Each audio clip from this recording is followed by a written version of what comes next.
One of the things that you talked about is the fact that you're very visible and very public, and as a result, you're more of a target. One of the ways you responded to the target back earlier this year was you wrote letters to people who were accusing you of things or defaming, I think was the language you used, and you threatened to sue people if they didn't delete certain tweets or certain accusations about you. Is that a fair characterization? No, that's accurate. You know, a lot of people, including myself, thought that that was the best way to handle that. Like, it started where multiple people posted complete fabrications. They said that I had raised money for a young woman who was incarcerated, Cyntoia Brown, who was jailed in Tennessee, and that I had raised money for her, and they wanted to know, like, when was her family going to get that money? And it got bigger and bigger and bigger.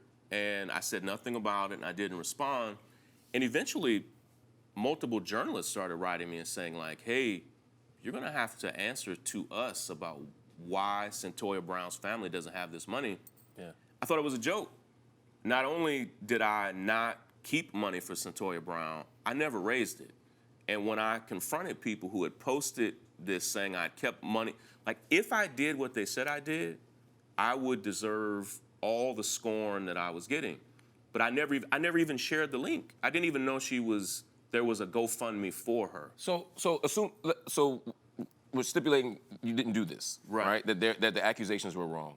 The response to threaten people with legal action, as someone who's fighting the criminal justice system, can you see Well, let me tell you the hard lesson I learned, and I apologized to people privately and publicly.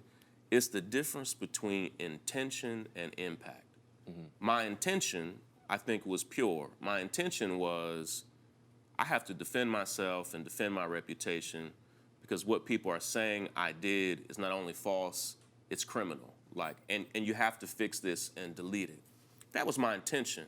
The impact, so I'm responsible for my intention, but we're also responsible for our impact.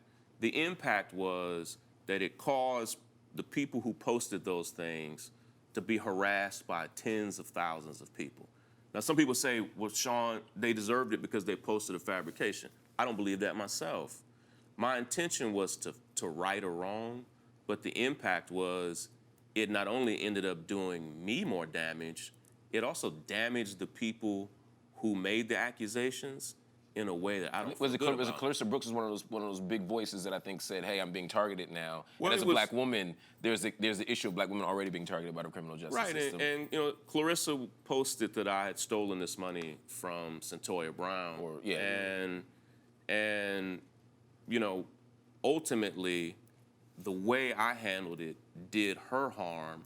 And that's why I say, you're responsible for your intentions. So a lot of times people will say, hey, but that wasn't my intention. Right. But you're responsible for your impact as well. And so my intention was right, but the impact that it had, I don't feel good about that. And so did you apologize to her? I did, yeah. I apologized to her directly, like directly to her privately.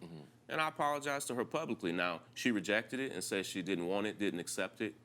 And I have to leave that saying, you know, I did my best. Yeah. And if I had it to do all over again, I would handle it differently. I have to understand that some people are going to post fabrications, and I just have to ride through that. Yeah. And I was trying to fix and correct the record, but it ultimately did me and others more harm than I wanted.